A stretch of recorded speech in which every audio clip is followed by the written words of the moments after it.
is going to be like just lighting that fire.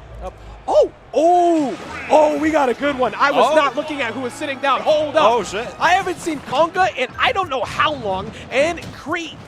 We don't see Villager like ever anymore. Oh, no. But Kree is one of the better ones that you could see to play it like currently. Konga, when we were talking about Donkey Kong being semi-viable in this before Chunky Kong and everybody started really showing up, Konga was the one everybody looked at went, wait a minute, DK kind of nice with it. And we haven't seen him until now as he comes right back and swings. As we say, just starting that off, I was going to start this off, but like, unfortunately for Konga, this is going to be a little bit of a rough matchup because I know that Villager struggles in a lot of matchups. This is not one of them. That big body, you can wall it out so efficiently. Yeah. But don't worry, you won't have to worry about it with this guy. This is somebody who has a fundamental, pure understanding of how his character works. And you see how many times he's doing hitboxes and aerials to trade with all of those projectile shots and everything else to make sure Kree can't get set up. Yeah, just slowly closing that distance, right? Those projectiles are not going to stop him from going right in his face, throwing out those hitboxes, going for the downer, going for blood right there. He wants it right now. I love what he did there too. He wanted Kree to air dodge into the Lloyd to try to keep himself safe, and he did it on purpose because he wanted the hitbox extension to get him through the air dodge to get the downer. Bro. That's how, well, look, Kree, be careful. Yeah, he hates Lloyd. He's just like, I want to downer the Lloyd.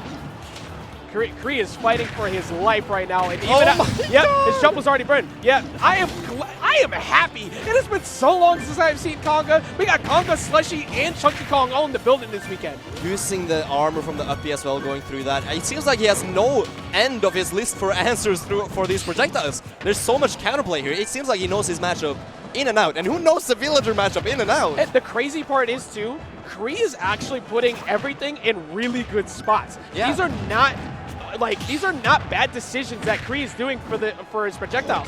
It's just that Konga knows he's going to do it first, so he's preemptively calling it out, and he's just reading him non-stop. Yeah, this is winner semifinals of the pool. These are good players, both of them, but making it look like just fastcree, it's making it look like he's making bad decisions while you said it. He's really not. It's just perfect counterplay. Off stage once again, the Villager recovery not great. Are we going to get it? Oh, and the balloons. Barely making it though. Tried to get that extended pop. Looking for a 3-stock here as Donkey Kong over Villager. He might find it unless this Axe gets a tree extension, but look at what he did. Yeah. He never got up in front because he knew that if he did a neutral get up, that's a free hit on Axe through that tree to get the hitbox extension. Instead, he's sitting at 208 and he traded with the freaking bowling ball. How does he do it, and is that going to be it? The edge guard situation? That is so scary. Yeah. He's going to commit. Yeah, yep. The back air into the uppy to blow the balloons. Not too low, not too high. Just a perfect height to hit only balloons and nothing else. You don't want to hit Villager. Yep. For anybody who may have been confused as to why I got really excited about when this match was about to begin. For anybody who doesn't know who Konga is, I've never seen him before because he wasn't as active as... at least on a national level. I don't know if he's still, he might still be attending his events where he lives, but I haven't seen him on a national scale in God knows how long. Yeah. This is why I was getting excited, because this man is so smart, and we have not seen his play in quite some time. And this is still, again, like you said, this is winter semis. Kree is no slouch either. Kree will free up many people, but he has not gotten a solution so far to this Donkey Kong. Yeah, this is not your average Elite Smashers back air dash attack Donkey Kong. This is the Planet of the Apes Donkey Kong. He's grown conscious. He knows what he's doing. No, he's got nothing but intelligence up there, yeah. And that has been very difficult to stop. But this counter pick definitely going to help a little. Donkey Kong's going to live forever here, of course, because it is Kalos. But you at least get your somewhat form of an FD here with Kalos. You almost died. I'm just going to stop. Actually, that neutral B has been so good to get through all these projectiles, and also just even if it doesn't kill, is a lot of damage, and it's also just it says so much. It's such a message to Kree.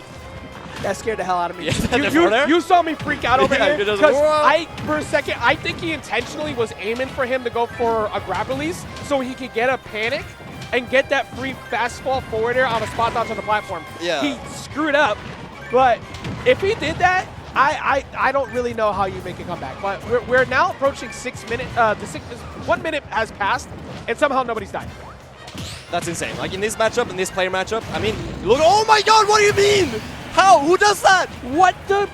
I almost got in a lot of trouble because we're not supposed to swear. But what is wrong with you, bro? That was so smart. He used the armor to get through. Creed finally puts a point on the board. But like, god damn. That's a jump scare. Like if I was Cree, I would jump and fall back in my chair. That would be some slapstick humor. That's terrifying. Yeah, I am glad to see that even with everything that's been happening, you can see, remember I said before, body language tells the tale. Yeah. Both of them, very into it, headphones on, nobody's freaking out. Cree has been focused this entire match. Even with what happened game 1, he's still very focused. Oh, for sure. And that's so crucial at this level as well. You gotta be focused. One little slip up, one little hesitation, being a little bit afraid, that's gonna be so big. That uppy though is being picked up on a lot more. That was such good option coverage, dude. That was so good. That was so good. He missed it up though. He deserved the kill, but Konga was able to get around that. Yeah, he's figured something out, not being hit by all these uppies, being able to position his projectiles a little bit differently, being able to just keep out of this range that Konga is able to go through. He's not being as suffocated like he was in the first game. And Cree finally has the very first stock lead of the set. So that goes to show he's figuring some things out. Yeah. And I think this Callus pick is definitely helping a lot right now for Robbie. Yeah, for sure. And I also want to point out that a lot of the time earlier, it was Lloyd into dash back, which meant that he up it through and just caught him off guard. Now it's Lloyd into shield. So now he's punishing him back instead. Is that back and forth adaptation that's so crucial here. Yeah, it's that mini game. Now, this is where you never want to be. You never want to be directly above Donkey Kong after you just lost your jump. Because now he just gets to keep challenging and pressuring you. And he took 90 essentially for that. All right. Oh, this frame data though. That Nair is so quick and so strong. Use the grab armor to sneak through. You just talked about how he started putting up shield through Lloyd, and he knew that he was going to do it again because it worked too many times.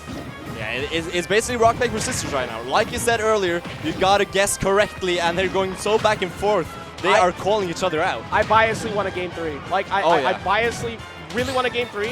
Just for the sake of watching this, like these two continue to play against each other. There's been a lot of really good adaptation. That Nair comes through again, and now he has a chance to try and close it, but he keeps missing the bowling ball. Just slightly off every time, and Konga doing such a great job as well. I want to know what you're doing, man. Like the amount of time. I get that he's timing it right. Oh no! What?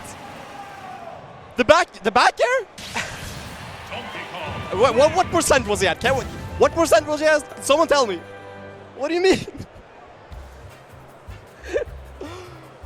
Wow. Dude.